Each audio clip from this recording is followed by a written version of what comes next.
दिगंबर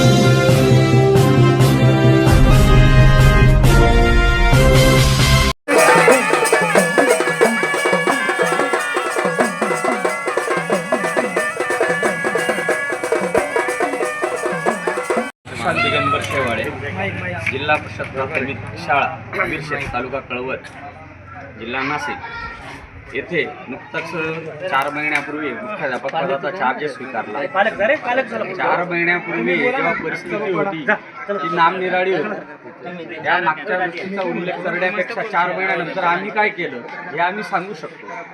समस्त गावकरी मंडळी, सरपंच, उपसरपंच, ग्रामपंचायत सदस्य, पोलीस पाटील, माझे सहकारी श्री गायकवाड सर, आम्ही सर्वांनी पहिल्यांदा सुरुवात केली तर इथलं गबाळ जे होतं खराब सगळी स्वच्छता करण्याचा प्रयत्न केला। त्याच्यानंतर बंद पडलेलं किचन शेड चालू केलं, किचन चालू केलं। त्याच्यानंतर विद्यार्थ्यांसाठी जेवणामध्ये वेगवेगळ्या पद्धतीचा भाजीपाला आणून त्यांना दिला, त्यांना चॉकलेट वाटल्यात।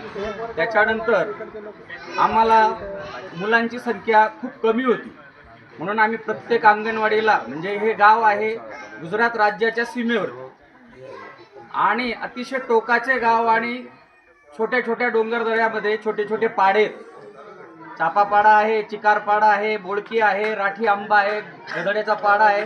आम्ही सर्व डोंगर दऱ्या पिंजून काढल्या।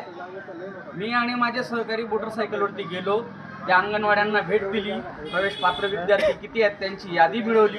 त्याच्यानंतर आम्ही ती यादी घेऊन आज रोजी आमचे पूर्णपणे 20 मुलांचं ॲडमिशन झालेलं आहे आणि ही जिल्हा परिषदची पहिली अशी शाळा कदाचित असेल की 5वीचा आपला 5 मार्च पासूनच आम्ही पहिलीचा वर्ग सुरू करून टाकलेला आहे।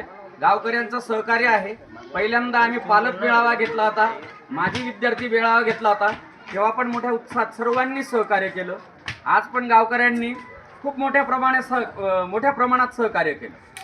त्यांनी मुलांसाठी बैलगाडी, वाजा, सजावट सगळ्याच गोष्टी दिल्या आणि असाच सहभाग जर त्यांचा राहिला तर नक्कीच माझ्या जोडीदारांच्या म्हणण्याप्रमाणे आमची इच्छा आहे इथे 5वीचा वर्ग ओपन करायचा, पुढे 6वीचा, 7वीचा, 8वीचा आणि आमचा मानस असेल इथला प्रत्येक मुलगा 4थीची स्कॉलरशिप असू द्या, नवोदय असू द्या, त्याच्यानंतर एकलव्याच्या स्कूलच्या स्पर्धा परीक्षा असू द्या, प्रत्येक स्पर्धा परीक्षेला आमच्या शाळेतला विद्यार्थी एकूण एक विद्यार्थी बसवण्याचा प्रयत्न करू आणि त्याच्या कलागुलांना वाव देण्याचा प्रयत्न आमचा निश्चित असेल।